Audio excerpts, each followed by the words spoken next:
Hello, everyone. Good afternoon.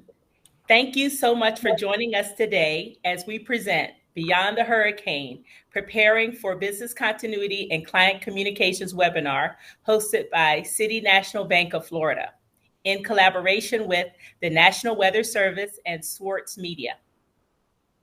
My name is Linda Pace, and I am Director of Resiliency, Security, and Safety at City National Bank of Florida. I am joined by Robert Molita, who is meteorologist in charge at the National Weather Service. He will be walking us through the 2024 hurricane season outlook. You will also hear from Aaron Gordon, who is a partner at Swartz Media Strategies. Aaron will discuss best practices and how to be prepared to communicate with your clients in the event of a hurricane or natural disaster.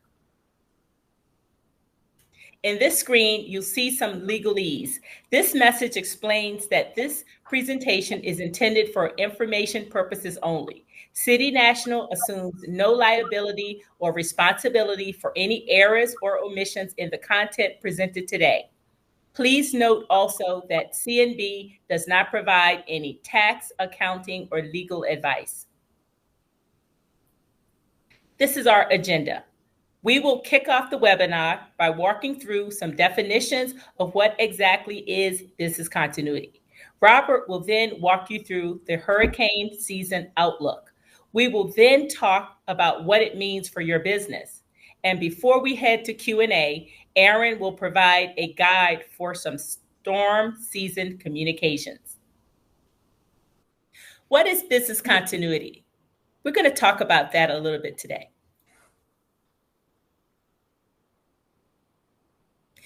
Business continuity is the ability of a company or organization, such as your business, to continue to deliver services at an acceptable level following a disruptive event.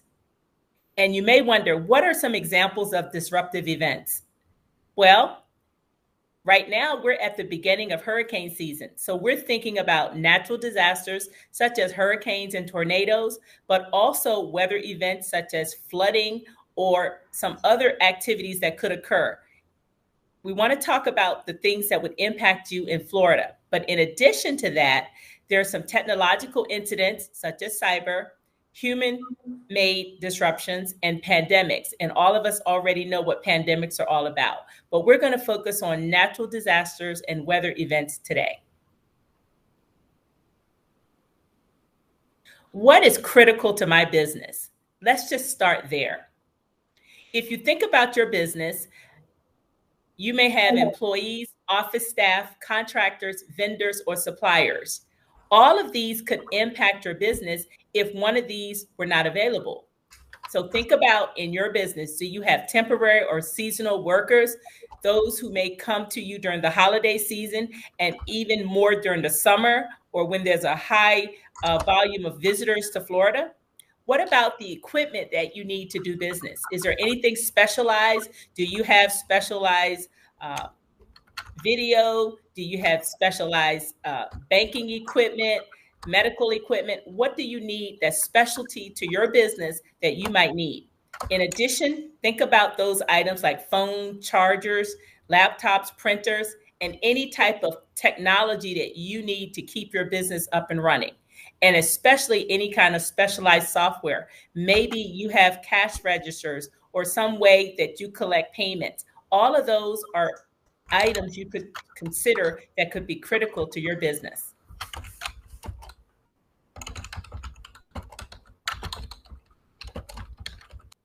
Let's move into the hurricane season outlook, hazards and forecast information. Hello, everyone. This is Robert Molita. I'm the meteorologist in charge at the National Weather Service office in Miami. We're one of the many offices that serve the United States in each of our local areas. And here in Florida, we have a total of 7 offices that serve the different parts of the state, including South Florida, with daily forecasts and warnings. And of course, we also provide critical weather information, especially when we have threats such as hurricanes.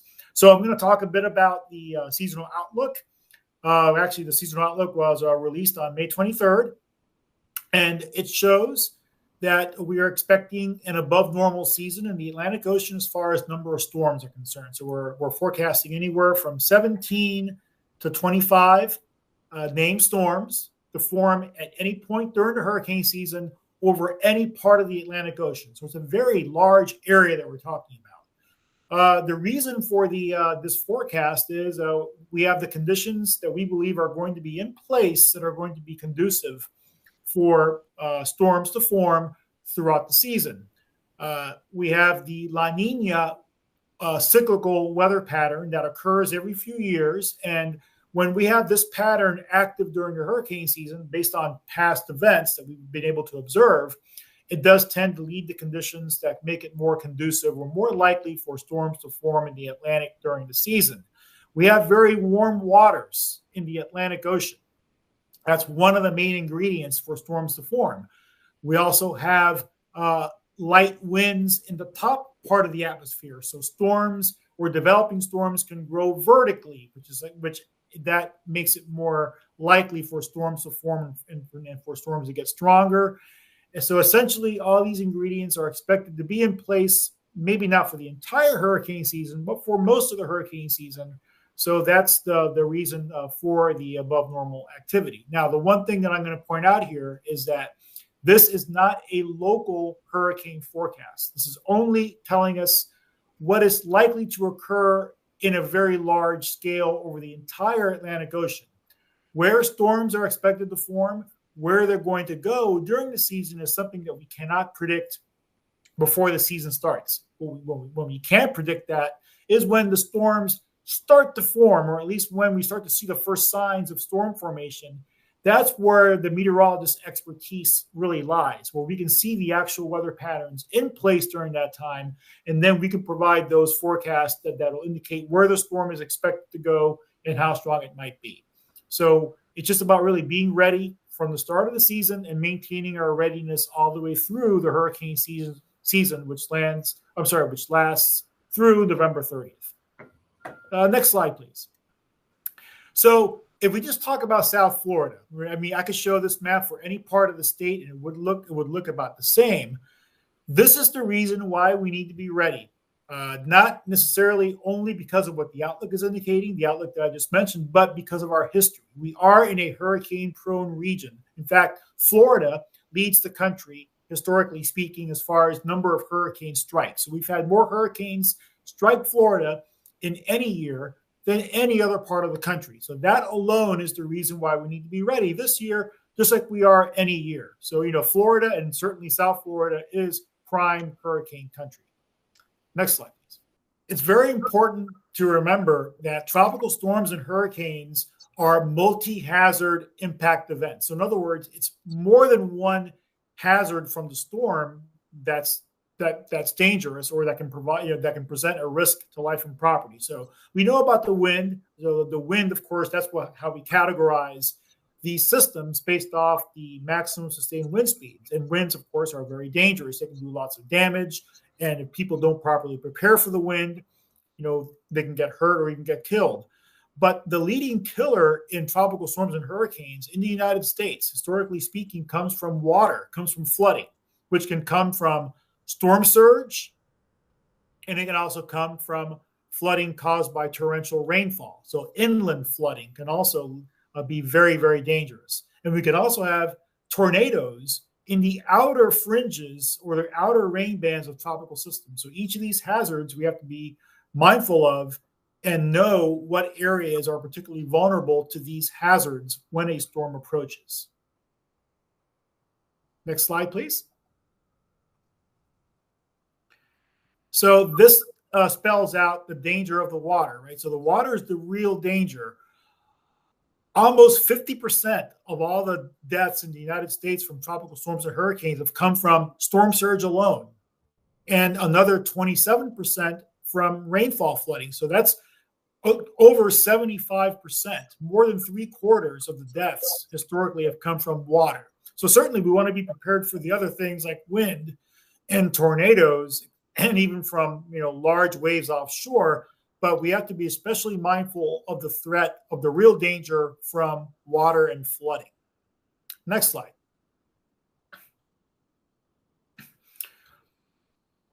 There's a lot of information that is provided by the National Weather Service and specifically the National Hurricane Center whenever there's storms out there. So the National Hurricane Center puts out forecasts every 6 hours, and the National Weather Service local offices then localize or bring a local level of detail to that information. So one of the things that we feel is important for businesses to be aware of is when a storm is approaching, one of the main questions that we have is, or one of the things that we're really looking closely at is, at what time are the tropical storm force leading winds going to arrive? In other words, these are the winds that when it starts to be too dangerous for any preparation and other outdoor activities. So one of the pieces of information that we provide with every forecast is these tropical storm force wind speed arrival times. And these can and should be used to time your preparedness activities. In other words, when you need to cut off those activities due to the arrival of those winds ahead of the storm. So we have an earliest reasonable time and we have a most likely time. Both of those graphics are available on the National Hurricane Center website, and they provide you an early time, which is based off of different potential scenarios. Let's say if the storm speeds up and gets here faster than expected, then that time would be probably more likely when those winds would arrive. If the storm stays pretty close to the forecast, then the most likely time would be the one that would be probably most likely to actually occur.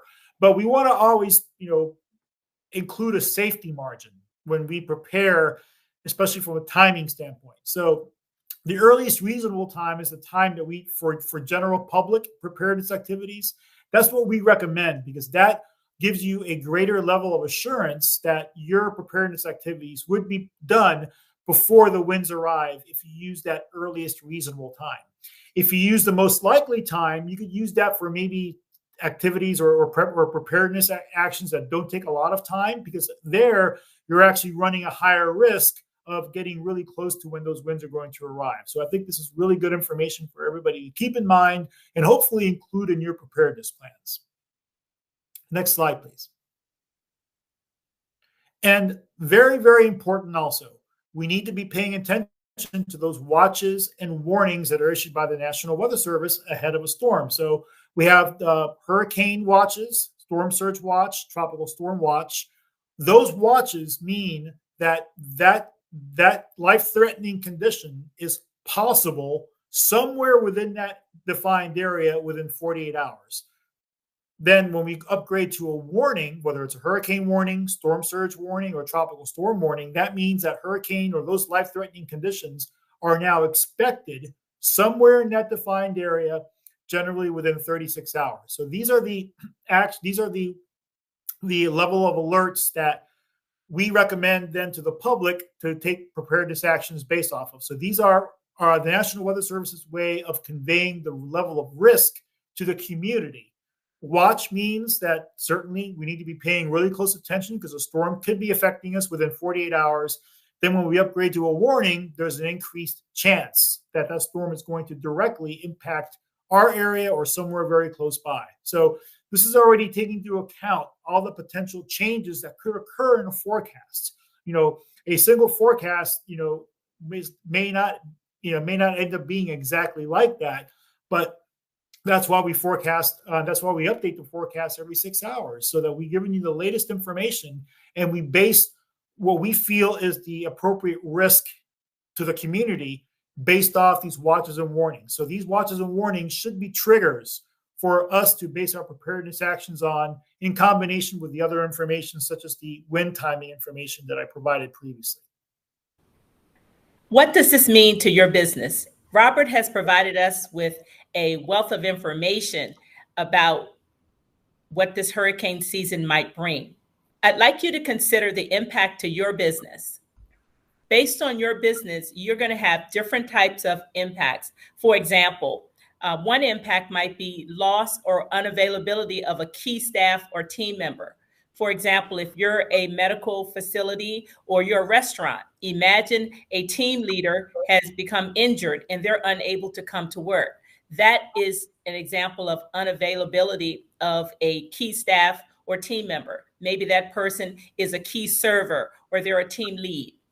Another type of impact you should consider is loss or unavailability of your location or facility. For example, if you're a restaurant, recently we had torrential rains and there may be flooding on your street. What would you do if your facility, whether it is your medical facility or your restaurant, is unavailable and the customer and clients can't reach you? What would you tell them to do? Where would they go? Unavailability of a key supplier or vendor. Imagine you need specific medication from a vendor, or for example, you're a restaurant or some other type of business and you have a certain piece of equipment you need from your supplier and the supplier is unavailable because maybe they experienced a disaster or some type of disruption. And finally, there's an impact due to loss or unavailability of key technology or applications. Is there specialty applications that your team uses in order to conduct business? It may be a computer, it could be a phone, but is there any technology or software that if you had a unavailability to that item, it would cause a great impact? What is your plan and have you documented it yet?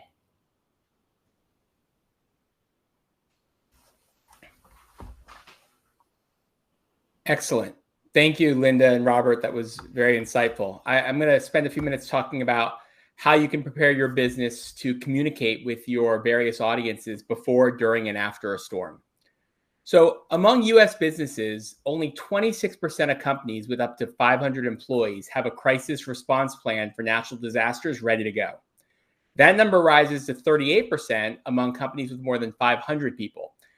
Now, I wasn't a math major, but I'm pretty sure that means there's a whole lot of companies out there that are unprepared to manage their communications if they encounter a storm event. So that's the bad news, and it's not great.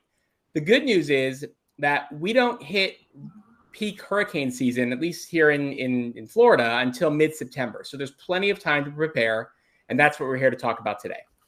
My name is Aaron Gordon, and I'm a partner at Schwartz Media Strategies. We are an integrated communications firm here in Miami. We have clients across Florida, and given our location in this state, we've developed quite a knack for managing companies through storm season. So I'd like to preface everything that I'm going to say today with the brief footnote. I am a Miami native, and my home was destroyed during Hurricane Andrew. So I know firsthand the seriousness of storm prepping, not only for your family, but also your business. Our firm has been operating in Miami for 20 years, and in that span, we've been through at least 3 hurricanes and countless false alarms. Most recently, in 2017, we managed ourselves and our clients through Hurricane Irma, which was a real eye-opener that illustrated how even Category 1 storm impacts can cause widespread disruption for businesses. So we're on the cusp of storm season right now, as Robert pointed out, and it's only a matter of time before watches and warnings go up somewhere in the state, and grocery stores shelves are cleared out, and hurricane parties get into full effect. On a more serious note, now's the time when your company should really be planning, and that involves roping in your communications department, your public relations firm, making sure that you're revisiting or in some cases creating a storm communications plan. This is taking on even more importance amidst this surge of new people and companies making their way into Florida who have likely never experienced storm season before and may be unprepared. So without further ado, let's talk about what every business should be doing now ahead of what's shaping up to be an active storm season. For starters, it's imperative that you create an infrastructure for keeping information flowing when disruption strikes. This process begins with creating what I call a hurricane task force. This is going to be your brain trust. By centralizing your storm planning within a tight-knit group, you'll stay nimble, organized, and decisive. The task force should be charged with developing and executing a readiness plan, and they're going to be the first line of defense in activating preparations ahead of a storm and making judgment calls in the days that follow. Choose your team wisely. I recommend that HR, marketing, operations, and the executive suite should all have a seat at the table. Ideally, task force members should have the ability to leave town if a major storm is approaching, which will help ensure communications and operations remain uninterrupted as best as possible. To give you an example, during Hurricane Irma, our firm relocated 10 of our 17 employees to different cities across the U.S. And this created redundancies and instilled confidence in our clients that we would remain operational no matter the impacts. Once you have a storm task force assembled, it's time to begin creating a master blueprint that will be activated as the storm looms. Begin by considering all internal and external audiences, your employees, your clients, your customers, vendors, investors, the media, and the community at large. You can go to the next slide.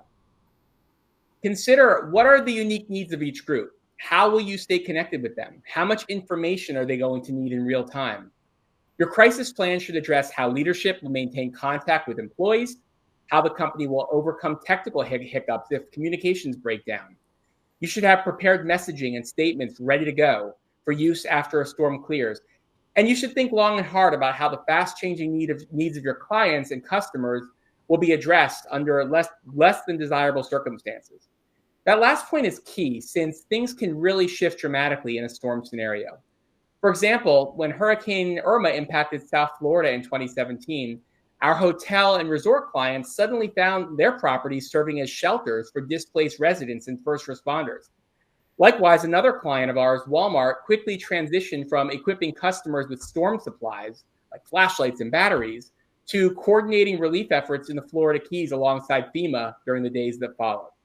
In other words, consider all the ways your business and your customers' businesses may need to pivot due to a storm's impacts and prepare accordingly. Once the plan is finalized, leadership throughout your organization should be well-versed in establishing protocols and understanding their role. The first step in activating a communications plan is knowing when to press play. We typically recommend prepping initial storm protocols when a tropical storm watch is issued, meaning deteriorating conditions are possible within 48 hours. At that point, you should be reorienting everybody on your team about what's expected, and everyone should be prepared to relocate if they're expected to do so. This is also when your storm task force should make sure everybody within the organization understands what's expected of them. There should be no uncertainty about where people are going to be, how to contact them, and how they're going to receive information. Once tropical storm or hurricane warnings are posted, it's go time. Everybody should be in a safe place, perhaps off-site. Your systems and processes should be in place and ready to go. I recommend creating a phone tree that enables you to streamline the flow of information internally. Also, get into the habit of setting up daily touch base calls with your team, as we find that circumstances are extremely fluid after a storm. By maintaining consistent lines of communication, your leadership can identify and adapt to the specific needs of employees and clients. You'll be in position to help where possible. For businesses, keeping external audiences abreast of their storm plans is vital. You can have the best laid storm response protocol internally, but if you're not in front of the right people with the right message, it's all for naught. Clients and customers should know what advanced preparations are in motion and how operations may be altered. This is an opportunity to set reasonable expectations. If you are a retail center or a museum for that matter, you might be closed completely. If you're a professional services company, you may not be able to provide the level of service that your customers are accustomed to receiving. It's important that you set those expectations well ahead of time. Because when the internet's down, the power's out, your cell battery might be drained, you may not have the luxury of jumping on a client call in the moment. So have a clear set of communications approved and ready to go. Make sure your storm task force is prepared to execute. Clients, customers, and employees should never be in doubt about how a business has fared, how to contact leadership, and what to do if they need help. I recommend using a range of communications channels such as social media, email, and direct communications if you're able to use it. And at the end of the day, there's no substitute for picking up a landline phone and making personal calls to high-value customers and clients. Companies that schedule social media posts in advance should pause their content when a hurricane or a tropical storm is approaching, ensuring they don't appear tone deaf if their community is impacted. And from there, monitor your impact across all channels to make sure that you're able to promptly respond to customer or stakeholder concerns in a timely manner. The bottom line is this: crises breed opportunity. You implement a clear communications game plan, you can be instrumental to helping your clients through a storm and sustaining your own business continuity before, during, and after a storm. Companies that plan ahead have an opportunity to demonstrate added value to their clients and customers during hurricane season. And I'll leave it there. Resources to leverage. You have heard a wealth of information from Robert regarding what's to be expected during this hurricane season. And Aaron has laid out for you many, many things you can do for your business, whether it is preparing your call tree and informing your employees, but also being prepared by having your communications ready. These are some of the resources that we've identified to help you stay informed. Remain knowledgeable by going out and checking out the government resources, whether it's NOAA, the National Weather Service, FEMA, or state resources and local, such as Miami-Dade. There are many resources available, and these are things that you can do now to become knowledgeable and stay prepared. This has been amazing information, very informative and well put together. As we move into the next section, we're going to talk about a little bit of Q&A, and I want you to start thinking about questions you might have, and this team will be available to help answer some of those questions. Hello, everyone. Thank you so much for joining us. We will now be taking questions. If you have any questions, please feel free to drop them in the chat, and we'll give you a moment to do so.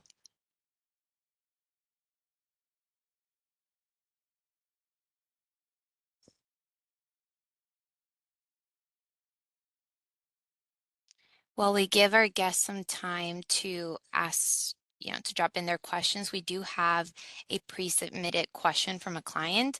I think Linda can take, I'll read over the question. I think Linda can kick off answering. So the question goes, once we have created a test plan, or what we refer to as a business continuity plan, how will we go about testing it? What are your recommendations?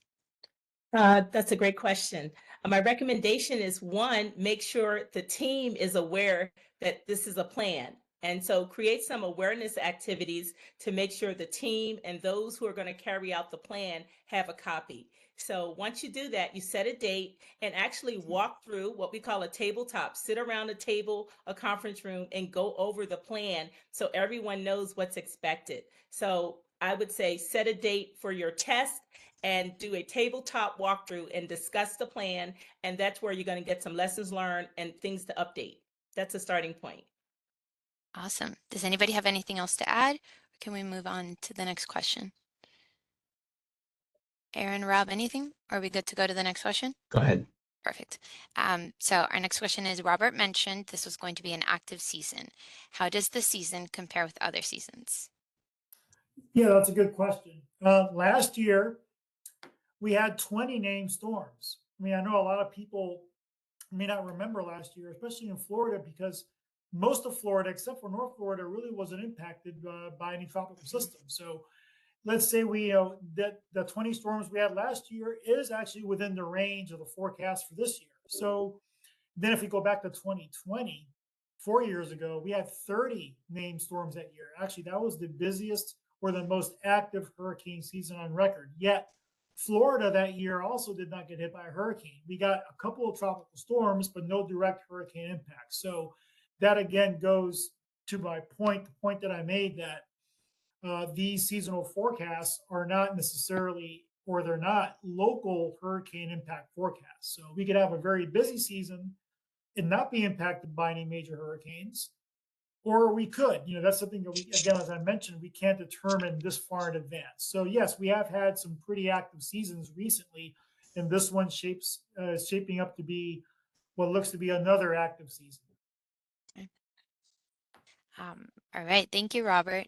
I don't see any other questions in the chat. We'll just give 1 or 2 minutes to see if anybody has any other questions. Is there anything else that you all would like to, any final remarks, anything, while we wait for our guests to add in some more questions? Oh, we have one more. Oh, Okay, sorry, great. Linda, we have one more. Okay, so what resources are available for those who need assistance with recovery and rebuilding? Robert, would you like to take this one? Well, I mean, my our focus is really more into forecasting the event. So for Got it. example, the forecasting and then the actual event. So we have hurricanes.gov, National Hurricane Center website, and also weather.gov can take you to any of the local forecast offices that serve Florida. For example, for the South Florida area, you would go to weather.gov/Miami, and that would take you to the South Florida office of the National Weather Service. So hurricanes.gov and weather.gov/Miami for forecast and current weather information. Perfect. Linda, is there anything you'd like to add? What I would say is every business should talk to their insurance providers because they're going to also have additional information around risk, and you may determine you may need to review your insurance. So talk to your insurance providers, and they're going to have information as well as your key vendors. Ask them about their business continuity plan, and that's information that will help you so that if the event you are impacted, you can do a damage assessment, and you can have these individuals as a part of your team. Absolutely. Linda, we have a couple of additional questions that our guests just put in the chat. We have one that says, how often would you suggest a small business test their business continuity plan?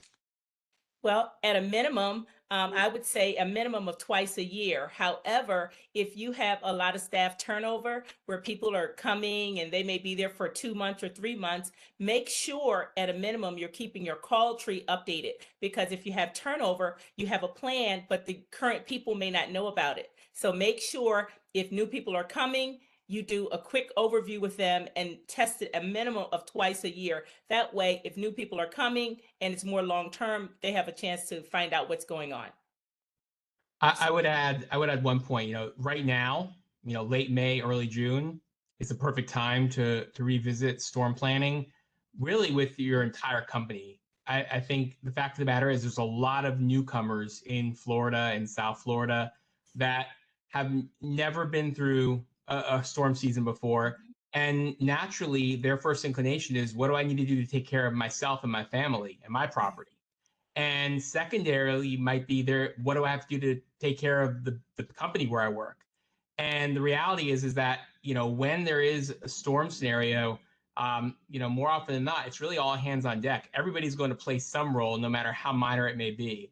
So it's really important right now, when things are relatively quiet, to just reorient everybody about what's expected of them and what plan is going to be put in place, so that number one, everyone knows there is a plan, and number two, everyone knows what's expected of them. Exactly. Thank you, Aaron. All right, and we have one final question.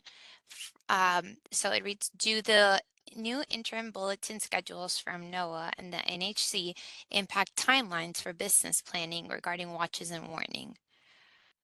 Yeah, that's a good question. I believe that's referring to the intermediate advisories. So, for example, we have the forecast advisories, in which we have, the forecast track and intensity of the storm. Those are sent out at 6-hour cycles. So, for example, they would typically be at 5 a.m., 11 a.m., 5 p.m., and 11 p.m. Now, when there's a watch or a warning in effect for any land areas, then we do intermediate advisories in between those, which just update the position of the storm and the maximum sustained wind and the movement. Now, starting this year, we're going to be able to send out or issue a new watch or a new warning at those intermediate times. Whereas before, we had to wait until the full forecast advisory would go out to issue a new watch or a warning. But starting this year, we're going to be able to do that at the intermediate time. So that's going to be helpful. Instead of waiting for 5 or 11 a.m. or 5 or 11 p.m., we're going to be able to theoretically issue, let's say, for example, a hurricane watch or a hurricane warning at, let's say, 8 a.m. or 2 p.m. So that should give people more time, to prepare and to implement some of their plans based off those watches and warnings. Absolutely.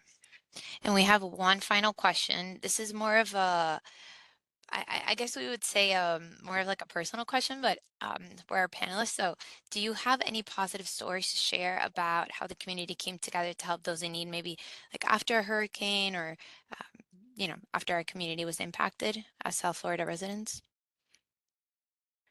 Well, let me say this. I'm new to Florida. I've only been here a few years, but what I do know is, some companies, and this company and others, they do things for their employees, because sometimes in this environment, we have people living in different locations. So everyone who's assigned to Florida may be remote in another state. So many companies, including ours, reach out to those people in those cities. So even though they may not be in Florida, they may be impacted in a different way. So one of the things companies may do is they consider payroll. Do they pay employees a day or two before the actual payday? That could be something a company could put in place to help support employees. And that's any company. Those are things you can pre-plan possibly. So those are just things you can do to let the people know you're thinking about them, but also helping the person who needs to travel due to the storm, giving them some extra funding to help support their family when they go. Maybe they get a hotel room out of town because of their work and their family gets to go along. So those are just some things some companies have put in place. That's awesome. Yeah, and I also know that after we've had some natural disasters, CMB employees have volunteered to help, like helping those in need with, food, groceries, and delivering food to senior citizens who have, had no power or who really needed help. So, yeah, we come Yeah. together as a community, and that's very important. Yeah, and I can share really quick from the National Weather Service standpoint. We have a pool of employees. Of course, we have offices all across the country, so we have a pool of employees who volunteer to assist at other offices that are being impacted or forecast to be impacted by a storm, to allow the forecasters at the impacted office to do other roles, such as, for example, be at an emergency operations center and provide direct support to the decision makers and local officials. Also, after the storm, people can fill in behind to help, to help the local forecasters do any kind of recovery, whether it's, cleaning up debris in their house or going around to other employees' homes.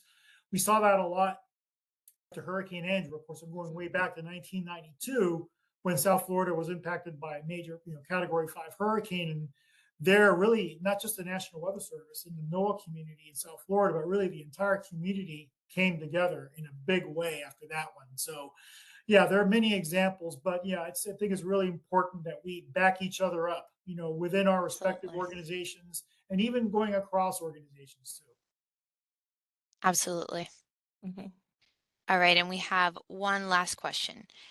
Can you share one or two business continuity plan execution success stories?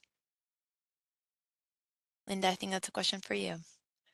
Well, I guess over time, again, as I've said, we've had cases where people didn't have the amount of notice that they would have wanted. I mean, even here at City National, I know of stories where people got on board and joined, even if they didn't have the proper notice. They may have found out, we hope to give you lots of notice with all the information Robert gives us. But what we found is that people rally together whenever it's been called on. When I think back in my career, I've had people to just say, you know what, I'm going to keep a copy of my plan with me because something could happen. And it's those little steps that people have taken, and that's made the difference. They keep a copy of their plan. And so as we say that, keep a backup copy of your plan, whether it's at home or with a key person. That's something you can do because that's going to help you to have a success story, because it won't do any good if every single piece of paper is online. So in the book, it says keep a backup copy. So that's my last thought. Keep a backup copy so that in case of an emergency, you really do have a copy of your call list and your plan. So, and that will help you with some more success stories. Absolutely. Thank you so much, everybody, for joining. I think that was our last question.